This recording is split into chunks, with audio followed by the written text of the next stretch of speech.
그리고 세 번째는 이제 알고리즘인데, 알고리즘은 제 기본 맥락은 특별히 어려운 문제를 풀기보단 자료 구조 위주로 훈련을 하는 것을 추천을 드리고, 다음과 같이 뭐 코딜리티, 행커랭크, 프로그래머스 이 세 개의 사이트에서 기본적으로 제공하는 문제만 풀어보고 이제 어떤 유형으로 나오는지 감을 익히는 게 중요하고, 하다 보면은 너무 여기서 매몰돼서 뭔가 코딩 테스트를 통과하려면 100점 만점에 100점을 받아야 된다, 이게 아니고 100점 만점에 한 70점, 80점 이 정도 받아도 통과를 하게 되는 겁니다. 최소한의 어떤 필터링 장치인 거지 반드시 어려운 문제를 다 풀어야 된다 이런 거는 아니기 때문에 자료 구조 위주로의 어떤 접근, 그 정도만 하는 게 좋은 것 같습니다. 그래서 자신이 뭔가 특정 알고리즘에서 연구하는 분야가 아니라면 적당히 하고 넘어가시는 게 좋을 것 같습니다. 그 다음 이제 전화 면접인데, 보통 서류를 제출을 하고 나면 그 서류를 기반, 이 친구의 경력을 통해서 정말 궁금한 것들을 묻는 경우도 있고, 이런 걸 해봤다고? 뭐지? 뭐 이런 게 되게 궁금하네? 그렇게 해서 전화하는 경우도 있고, 아니면 의례적으로 뭔가 기본적인 질문들을 통해서 기본적인 개념들은 알고 있는지 이런 것들을 물어볼 수도 있습니다. 그래서 뭐 스프링 인터뷰 퀘스천, 자바 인터뷰 퀘스천 이런 종류의 질문들은 구글에서 검색하면 되게 많고, 뭐 예를 들면 AOCTI, AOP, 빈 라이프 사이클 뭐 이런 것들이 어떻게 되어 있는지 설명해봐라. 왜냐면 전화 면접이기 때문에 아마 시간 제한이 한 30분 정도 있고, 그 안에 서로 기본적인 궁금한 개념들을 물어본 거고, 이거에 대해서 답변을 잘 하고 있는지, 그러니까 개념을 이해하고 있는지 뭐 이 정도이기 때문에 준비해 가면 될 것 같습니다. 실제 이제 오프라인으로 뭐 1차 면접을 보게 되면 당연히 뭐 웹이라든지 자료 구조, 뭐 네트워크, 디자인 패턴, 언어에 대한 질문, 프레임워크에 대한 질문, 그 다음에 사용했던 기술에 대한 질문, 이런 것들을 다 준비를 해 가시면 될 것 같고, 전화 면접에서 대답을 못했던 질문을 물어볼 가능성이 있기 때문에 여기서 대답을 못했던 것들을 반드시 준비를 해 가면 될 것 같습니다. 그리고 아무래도 이제 오프라인 면접이고 시간이 뭐 2시간, 3시간 정도의 여유가 있기 때문에 자기가 썼던 그 경력 사항이 있으면 그 경력에 대해서 굉장히 많이 자세히 물어보기 때문에, 어떤 프로젝트를 맡았고 거기서의 역할은 무엇이었고, 뭐 힘든 건 없었고, 거기서 모델링은 뭐 어떻게 되고 왜 그렇게 했고 등등등 끊임없이 물어보기 때문에 서류에서 작성한 거를 베이스로 거기서 나올 수 있는 파생 질문들을 자기가 스스로 꺼내보고 어떤 질문을 할 건지 스스로 한번 되뇌어보고, 그리고 이게 처음에 자기가 감이 잘 안 오더라도 비슷한 기업들을 몇 군데 면접을 보다 보면 공통적으로 질문하는 것들이 있습니다. 왜냐면 자기가 서류를 작성한 거를 기반으로 물어본 거기 때문에 여기에 어떻게 썼느냐에 따라서 면접관들이 어떤 식으로 질문을 하겠다는 거를 본인이 스스로 드라이빙 할 수 있기 때문에, 그래서 이제 서류를 잘 쓰는 것도 되게 중요한 것 같습니다, 결국에는. 그리고 이제 뭐 최종 면접이면 보통은 일반적인 기업에서는 인성 면접이라고 생각을 하지만 사실은 기술 직구는 기술 면접 플러스 인성 면접입니다. 그래서 어떤 프로젝트를 맡으면서 힘들었는데 그때 논쟁은 없었는지, 혹은 논쟁은 있었는데 그런 것들을 어떻게 풀었는지, 결국에는 기술 직군을 뽑지만 같이 함께 일하는 사람을 뽑는 거기 때문에 그런 힘든 순간에 본인이 어떤 선택을 하고 어떤 결정을 내리고 어떻게 행동했고 어떻게 잘 풀었는지, 그리고 자기 자신한테 슬럼프가 왔을 때 그런 것들을 어떻게 잘 극복하고 계속해서 꾸준하게 공부를 해 나갈 수 있는지, 또 1차에서 대답을 못한 질문이 있으면 2차에서 그 부분의 심화 과정으로 더 물어볼 수도 있기 때문에, 자기가 만약에 1차에서 대답을 잘 못했다 그러면 준비를 해 가면 될 것 같습니다. 그리고 이제 최종적으로 좀 거시적으로 어떤 개발자가 되고 싶은지, 왜 개발자가 됐는지, 어떤 목표를 가지고 있는지, 뭐 이런 어떤 비전적인 문제도 중요할 것 같습니다. 그리고 이런 기술적인 면접이나 이런 것들을 준비하면서 참고할 만한 사이트를 좀 링크를 달았습니다. 이제 요 분들도 다 개발자고 이 업계에서 조금 유명한 주니어 정도의 그 개발자분들이고, 인터뷰 퀘스천 같은 것들, 테크 리뷰, 리크루트 이런 것들 관련된 그 깃허브 사이트고, 가서 하나씩 보면 도움이 많이 될 것 같습니다. 그렇게 해서 이제 2차 면접까지 합격을 하게 되면 연봉 협상을 하는데, 보통 처음 연봉을 높게 받으면 좋겠지만 알다시피 회사는 끌려고 할 것이고, 이제 본인은 조금 더 많이 받으려고 할 것이고, 이 부분에서의 어떤 조율이 필요하고, 만약에 신입이고 경력이 그렇게 많지 않다면 그런 평가 기준이 경력 플러스 이제 면접 점수이고, 이런 부분들이 충분치 않으면 당연히 연봉을 좀 높게 받지는 못할 겁니다. 근데 너무 실망하지 말고 내가 성장하고 역량을 늘리는 쪽으로 집중을 하면 되고, 원래 인생은 불공평합니다. 처음부터 만약에 뭐 배민이라든지 뭐 토스, 쿠팡 이런 데 가서 뭐 5천만 원 이상으로 받고 일하면 당연히 좋겠지만, 이런 기업에 신입으로 들어가는 경우는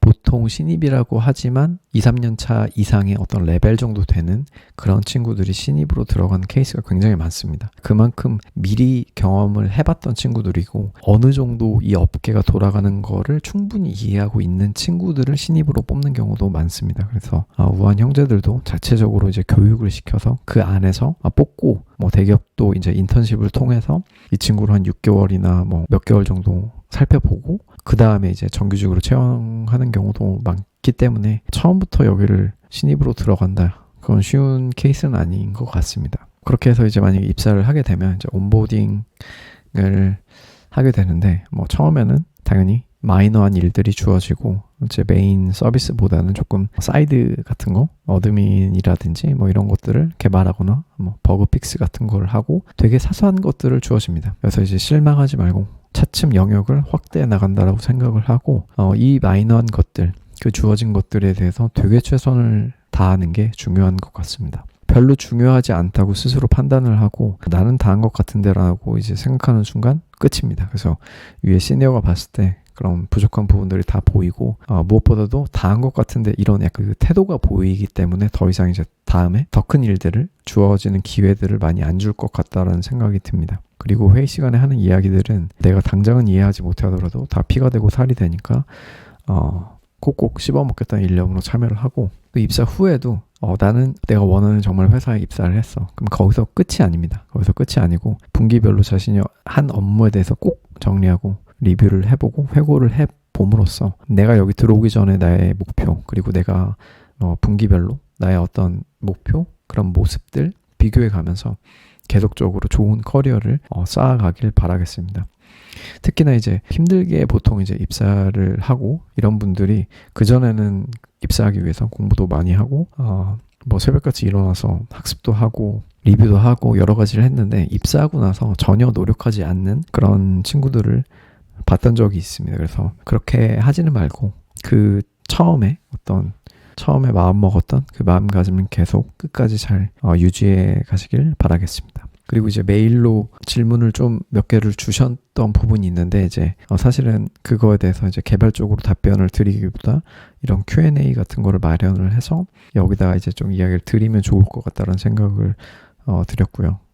그래서 뭐 국비 지원이 좋냐, 아니면 뭐 인터넷 생활 코딩이 좋냐, 뭐 오프라인 강의가 좋냐, 이런 질문들이 의외로 좀 있었던 것 같습니다. 제가 드릴 수 있는 말은 일단은 정답은 없는 것 같고, 그래도 이 중에서 좀 좋은 순위를 따지자면 오프라인 강의가 확실히 좋은 것 같습니다. 그럼 왜 그러냐면 내가 코드를 직접 짜볼 수 있고, 그리고 아마 현업에서 일을 하셨던 분들이 이런 오프라인 강의를 하는 경우도 많기 때문에 조금 더 결과물들을 만들어 볼 수 있는 그런 기회도 생기고, 그리고 이런 리뷰 시스템을 경험을 하기 때문에 조금 더 현업스럽기도 하고 더 맞다고 생각을 합니다. 저는 국비 지원은 해보지는 않았지만 되게 옛날 스타일로 뭔가 가르친다라고 들어서 알고 있고, 뭐 더 이상 현업에서 사용하지 않는 기술일 수도 있고, 하지만 뭐 각기 다 장단점이 있고 반드시 꼭 오프라인 강의만 들어야 되는 건 아니고, 여건이 안 되면 뭐 인터넷 강의로도 충분히 하다고 생각을 합니다. 그리고 비전공 개발자로 이제 한계점 같은 게 있냐라고 물어봤는데, 이거는 자기 하기 나름인 것 같습니다. 그래서 더 이상 발전을 스스로 못한다고 느끼면 그게 이미 한계를 스스로 규정한 것이기 때문에 그러면 이제 한계가 있는 거고, 나는 한계가 없다라고 생각을 하고 조금 느리지만 꾸준하게 천천히 나아가서 매일매일 성장하겠다, 그 마인드셋이면 한계는 없고 계속 발전해 나갈 수 있다고 생각을 합니다. 생활 코딩 강의 몇 개만 돌리면 취업할 수 있나요? 제가 드릴 수 있는 이야기는 취업은 생각보다 복잡하고 굉장히 많은 변수가 작용한다고 생각을 합니다. 결국에는 이제 사람이 주관적인 평가를 하고 뽑기 때문에 뭐 정량적으로 이것만 반드시 수강을 하고 뭐 합격을 하게 되면 100% 여기에 이 기업에 합격한다, 이런 건 전혀 없습니다.